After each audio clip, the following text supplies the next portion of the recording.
Xin chào. So there are a lot of recommendations for brokers in Vietnam. So let me just add some more.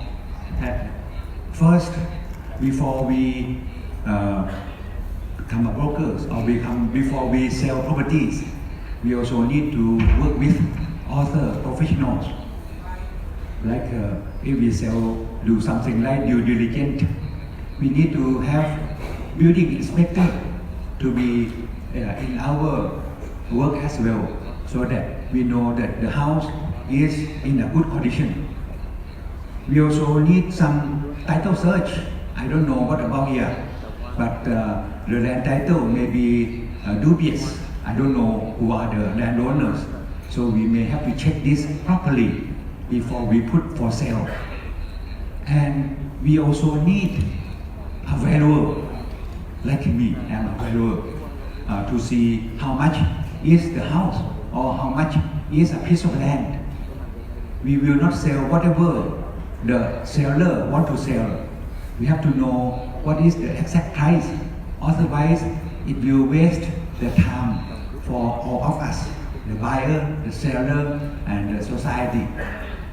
The second thing is we need to have the inspection of the brokers, not only the examination, not only the CPD, continuing professional development program, not only on education. We also need to inspect whether those companies really exist or not, or those brokers do they work properly or not. Not just inspect them or not just explore them whenever they have problem. Say they have some problem and then we go to inspect. Maybe our association need to have an arm to try to inspect what they are doing every year or every month or something as well, so that their quality keep at high standard.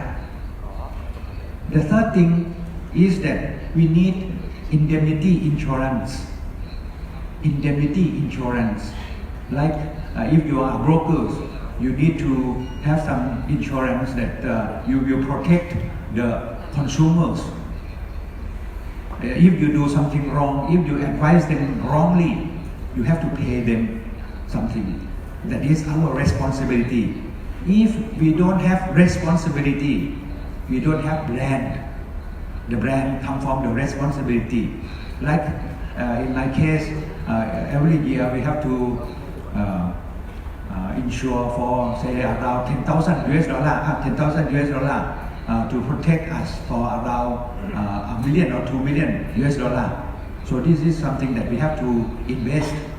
Otherwise, that won't be a good measures for the consumer and won't build our name. The fourth thing is that we need an organization that is very transparent. Not only our company transparent, not our brokers transparent, but our association, our organization will be also transparent and also democratic, so that everyone have participation. They feel some sense of belonging, that they belong to that association or that organization. Otherwise, the creativity of the brokers won't be recognized. And we also have to regulate mainly the individuals, brokers, not the companies. One company may have many brokers, but we have to regulate the brokers, I mean the individuals in particular, so that we can inspect them more properly.